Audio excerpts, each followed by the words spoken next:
Men have been brainwashed. We are stuck navigating this world, both digital and physical, surrounded by booba and badonk. It's reached the point where it is literally unavoidable. You cannot go into social media, news, television, movies without being bombarded by sexualized content. We are not evolved for this. Our biological wirings have been hijacked and exploited for profit. Rewiring our mental algorithms to be consciously seeking cheap sexual experience at the cost of our own potential. But there is a path to freedom. It is not the common advice peddled by these nofap YouTubers who honestly probably still struggle with it themselves. And this isn't just about pornography. Many men claim to be free from porn addiction, but I guarantee if you took away the easy sexual access in their life, they would turn to it in an instant. Because it is about the complete over-sexualization of our brain that has resulted in this epidemic of sedated and lost men. I have been struggling with chasing pleasure and an over-sexualized mind since I was like 10 years old, which at the time was pretty early, but now I'm not so sure because babies just get handed an iPad out of the womb and who knows what age they're getting access to these things now. What started with the occasional still image or music video evolved into 10-tab hour-long sessions. I was a gooning goblin. I was addicted throughout my entire teenage life. This led to me having social anxiety, inabilities to focus, poor discipline, a low self-image,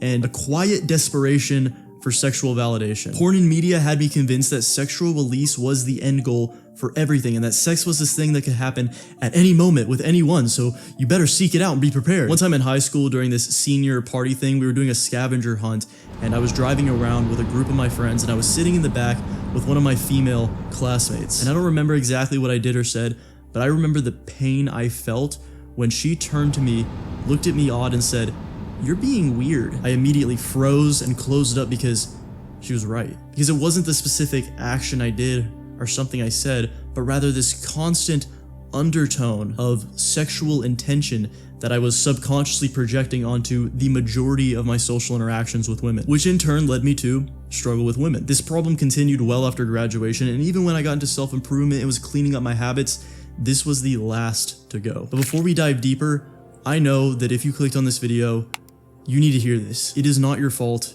You do not need to feel guilty.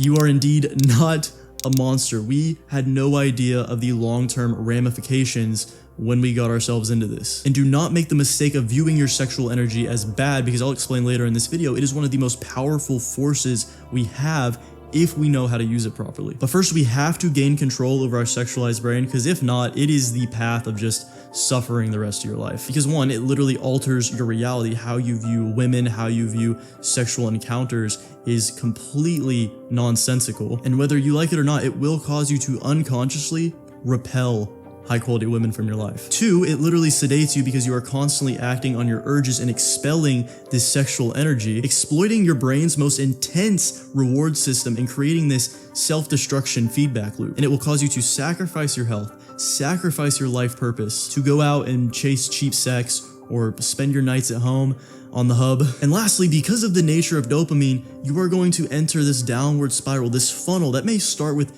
simple urges, simple interests, and devolve into something that just the most vile cesspools of adult content you could possibly imagine. It happens to the best of us. Compare this to the path of gaining control and displaying sexual discipline in your life, which I found to instantly make you more attractive to women. It's like you have this aura about you because there's no subconscious drivers, this thing that makes you creepy unconsciously to women, but instead it's signaling abundance, confidence, discipline, which despite all the red and black pillars want you to believe is some of the most attractive traits a man can possess, raising your dopamine baseline and thus unlocking your potential for focus and motivation, and turning the very thing that is poisoning us right now into the exact vessel to get us the life we desire. But first, you must understand that you are one of two types of people: those who want to break free and those who want to break free. And those who do not understand the difference in this will remain enslaved for the rest of their lives. Wanting to want is when,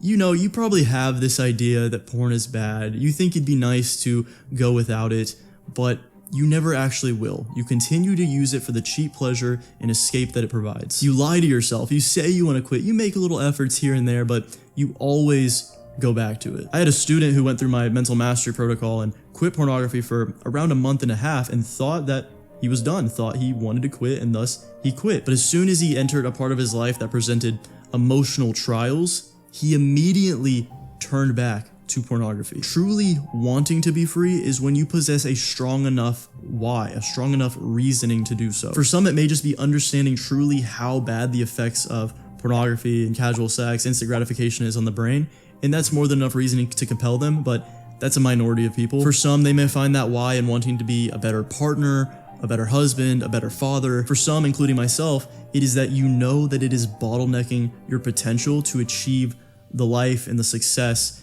that you desire. And your why and reasoning has to be strong enough not only to compel your rational mind, but your emotional mind, which means you have to have enough pain associated with that why to propel you emotionally to want to quit. This was the issue with my student. He did not have the emotional side taken care of as much as he thought he did. And when you truly want to quit, you already are beginning to detach from these urges that pop into your mind, but you do occasionally still relapse because eventually you run out of willpower. For years, I thought that I wanted to quit, and yet every few days I would relapse because I wanted to want. And when you want to want, it means that you don't want. So if you were driving and your car got a flat tire and you pulled over to the side of the road, would you stay in your car and try to fix it from the inside? Well, no, you would get out, walk around, find which tire it is, and start fixing it from the outside.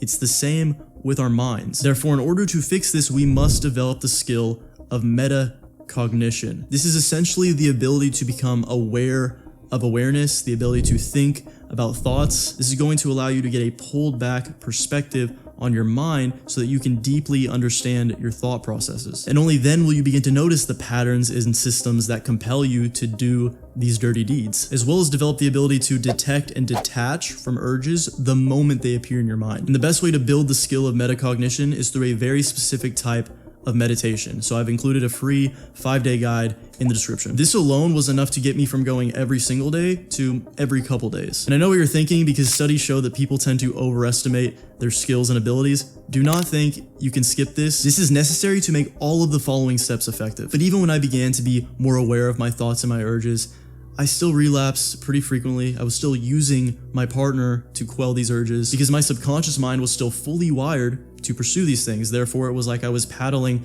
against a current. Eventually, you're gonna run out of energy and that current's gonna sweep you down. And most people tend to stay in this stage. They think they'll be able to wean themselves off or just cut back on it and they'll be okay. But staying in this stage actually does more harm than good, because when you go a few days without and then relapse, go a few days without and then relapse, what you're doing is increasing the dopamine and reward chemicals that get released each time you do it. And it keeps the brainwashing intact, meaning you're never gonna know true freedom and true control, even if you cut back and are able to maintain that. You must realize that there is no inherent value in pornography or degenerate sex. Anytime you feel like there is value in it, it is a lie fed to you by your mind to get you to do it. People will say things like it relieves stress. No, all it is doing is relieving the stress created from the brainwashing. For example, if you were stranded at sea and were thirsty and you drank the ocean water, because of the level of salt, it is going to further dehydrate you and you're going to be more thirsty and you're going to drink more salt water and you're going to be more thirsty and you're going to drink more salt water. Some may say, oh, it's pleasurable, it brings me joy, but this is a temporary illusion at the cost of your long-term fulfillment and joy. As Epictetus said, short is the joy that guilty pleasure brings. And all the other reasons Coomers spout, like it helps me sleep, it builds my stamina, it prevents prostate cancer, all of these are easily debunkable if you do a shred of research and thinking. You must become able to flawlessly justify to yourself that the only answer is to completely turn away from these cheap pleasures for life, and understand that anything less than that would be living a lie. But when you begin to raise your awareness and try to undo the brainwashing, do not make the mistake I did. When I was in that phase where I felt sick of myself, where I felt like a monster, I began to try and quell every sexual feeling I had. But what I was really doing was creating and suppressing a shadow self. Your shadow is created when you suppress any aspects of yourself that you deem as bad or unacceptable. And when you suppress the shadow, it is going to take root in your unconscious mind and begin to surface via self-destructive acts. So while yes, I was addicted to porn and sex due to dopamine and brainwashing, I was also being driven by my shadow, which is often stronger. And the only answer to your shadow self is assimilation, which isn't exactly a perfectly spelled out process, but in the words of Carl Jung, it is more like diplomacy or statesmanship, and it is always an individual matter. First, one has to accept and take seriously the existence of the shadow. Second, one has to become aware of its qualities and intentions. This happens through conscious attention to moods, fantasies, and impulses. Third, a long process of negotiation is unavoidable. Once I acknowledged, understood, and integrated my shadow, my identity became so much stronger, not only because I evolved into a complete version of myself, but a better version of myself, because I was able to negotiate with my shadow and find better ways of expression, the most important one being the last step in this video. But do not confuse negotiating with your shadow with negotiating with lustful thoughts or urges. What solidified me breaking free was that I took complete and utter responsibility over my thoughts and actions. Because when you're in that final process of breaking free, your mind is going to throw every single lie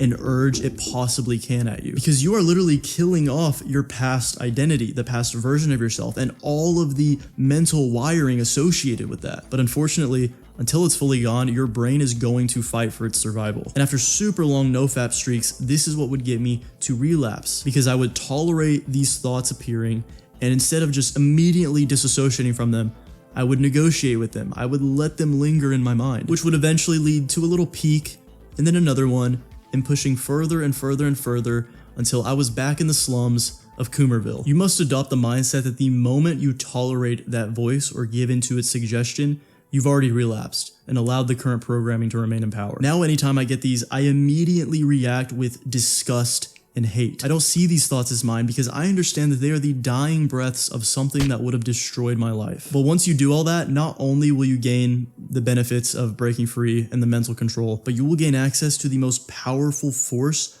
a man can possess. That being sexual energy, because as much as guys like to try to deny their biology, say, oh, I don't need women at all, no, I do it for myself, yada, yada, yada. This driving factor is the most powerful and is the reason we do pretty much everything. And instead of trying to suppress this energy by bottling it up and hiding it or expelling it and sedating ourselves, we can actually tap into this power and use it to reach our goals in life through the process of sexual transmutation. This is when you build your sexual energy and channel it in a new direction. For me, this requires from abstaining from PMO entirely, obviously, but also greatly reducing or completely removing sexual encounters from my life and retaining. Then I'm able to use my metacognition skills to observe these desires when they pop up and convince my mind that the best way to express this and get this end result it desires is through the work that I need to do, which even in its simplest form is true, because if you want the best and most options and access sexually, becoming a great man and achieving great success is the best means to get there. But like I mentioned earlier, you cannot rely on willpower to accomplish these things. Therefore, you need to unlock your ability to achieve effortless discipline. So if you click the video on the screen right now, I'll tell you how to do it.